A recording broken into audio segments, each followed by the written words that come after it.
బంగ్లాదేశ్లో షేక్ హసీనా ప్రభుత్వం కుప్పకూలి మహమ్మద్ యూనుస్ నేతృత్వంలో ఏర్పడిన కొత్త ప్రభుత్వంలో మైనార్టీ హిందువుల పట్ల దారుణాలు విపరీతంగా పెరిగిపోయాయి. బంగ్లాదేశ్ క్రమంగా మరో పాకిస్తాన్లా మారిపోనుందా అన్న అనుమానాలు తలెత్తుతున్నాయి. పాకిస్తాన్ మాదిరిగానే ఇక్కడ కూడా బ్లాస్ఫెమీ చట్టాన్ని అమలు చేయనున్నారా అన్న ఆందోళన మొదలైంది.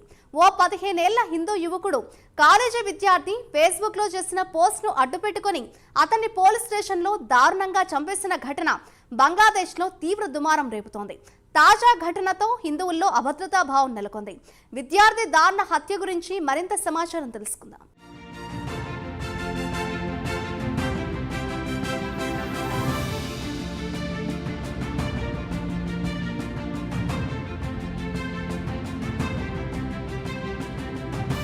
బంగ్లాదేశ్లో 15 ఏళ్ల హిందూ యువకుణ్ణి పోలీస్ స్టేషన్లో దారుణంగా కొట్టి చంపారు. అతడు బ్లాస్ఫెమీని పోస్ట్ చేశాడని ఆరోపించారు. బ్లాస్ఫెమీ అంటే దైవ దూషణగా ఇక్కడ చెప్పుకోవాలి. ఫేస్బుక్ లో బ్లాస్ఫెమీ పోస్ట్ పెట్టాడని అతన్ని పోలీసులు అదుపులోకి తీసుకుని స్టేషన్లో నిర్బంధించారు. వెంటనే పెద్ద మొత్తంలో ముస్లిం మత చాందవాసులు పోలీస్ స్టేషన్లోకి దూసుకొచ్చి పోలీసులు, ఆర్మీ అధికారుల ముందే ఆ విద్యార్థిని దారుణంగా కొట్టి చంపేశారు. ఈ ఘటన బంగ్లాదేశ్లోని ఖల్నా సిటీలో జరిగింది. మహమ్మద్ ప్రవక్తకు వ్యతిరేకంగా అభ్యంతరకరమైన పోస్టు సోషల్ మీడియాలో పెట్టాడని అతడిపై ఆరోపణలు గుప్పిస్తున్నారు.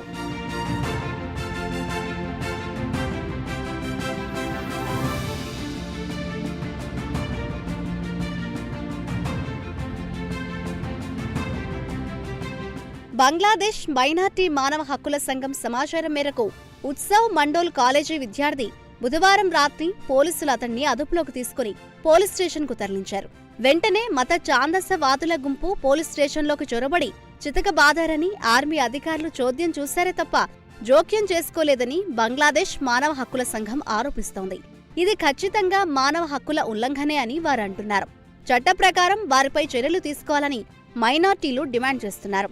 అధికారుల ముందే ఓ విద్యార్థిని దారుణంగా చితకబాది చంపేస్తే పోలీసులు, అధికారులు చోద్యం చూడటం ఏమిటని వారు నిలదీస్తున్నారు.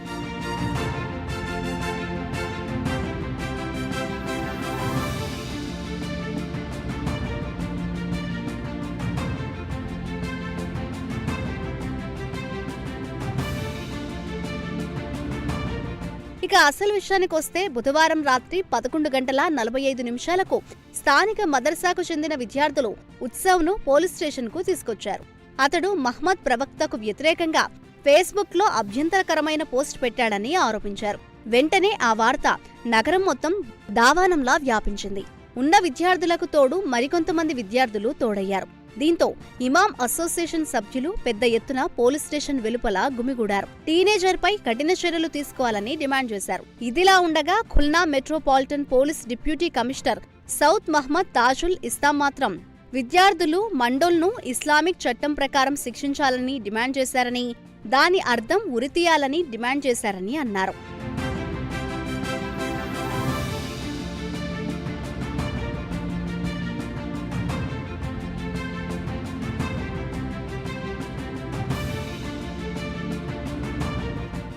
గంటకు పోలీస్ స్టేషన్ వెలుపల గుంపులు విపరీతంగా పెరిగిపోవడం మొదలైంది. దీంతో సీనియర్ పోలీస్ అధికారి ప్రస్తుతం ఉన్న చట్టం ప్రకారం విద్యార్థిపై కేసు ఫైల్ చేస్తామని నచ్చజెప్పారు. అయినా గుంపు సంతృప్తి చెందలేదు. పరిస్థితులు తీవ్ర ఉద్రిక్తకరంగా మారిపోయాయి. అయితే స్థానిక మసీద్ లౌడ్ స్పీకర్లో విద్యార్థిని గుంపు చంపేసినట్లు దుష్ప్రచారం చేస్తున్నారని, పోలీస్ స్టేషన్ నుంచి గుంపును తప్పించడానికి చేసిన కుట్ర అని లౌడ్ స్పీకర్లో చెప్పడంతో పోలీస్ స్టేషన్ వెలుపల ఉన్న గుంపులో ఆగ్రహం పెరిగిపోయింది. ఇంకా బతికే ఉన్నాడా అని ఉత్సవ్ను తమకు అప్పగించాలని డిమాండ్ చేయడం మొదలుపెట్టారు.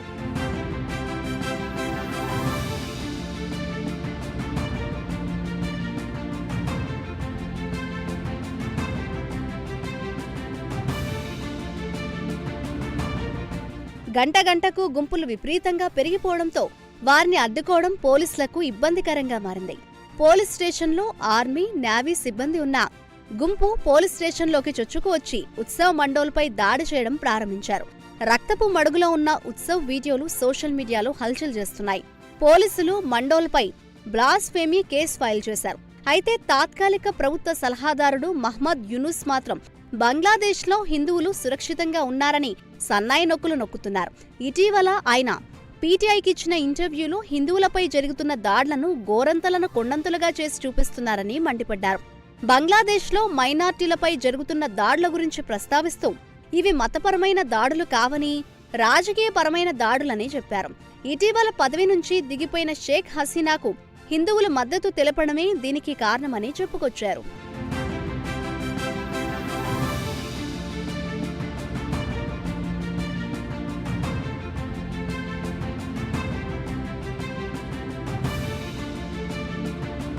బంగ్లాదేశ్ కూడా క్రమంగా పాకిస్తాన్ దారిలోనే మత ఛాందసవాదుల చేతిలోకి వెళ్లిపోయే పరిస్థితి కనిపిస్తోంది.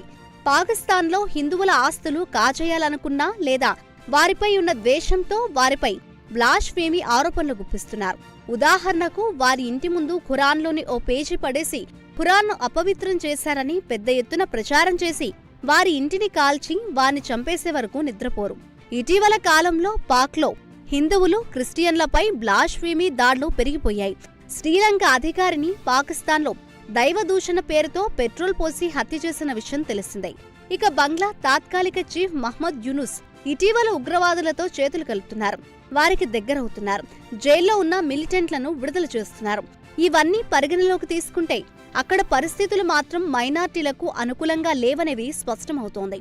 రాబోయే రోజుల్లో ఇలాంటి బ్లాస్ఫేమీకి ఎంతమంది బలవుతారో అన్న ఆందోళన హిందువుల్లో రావడం సహజమే కదా. God save Hindus in Bangladesh అనడం తప్ప చేయగలిగిందేమీ లేదు. రిప్టు ఉత్సవ్ మండోల్.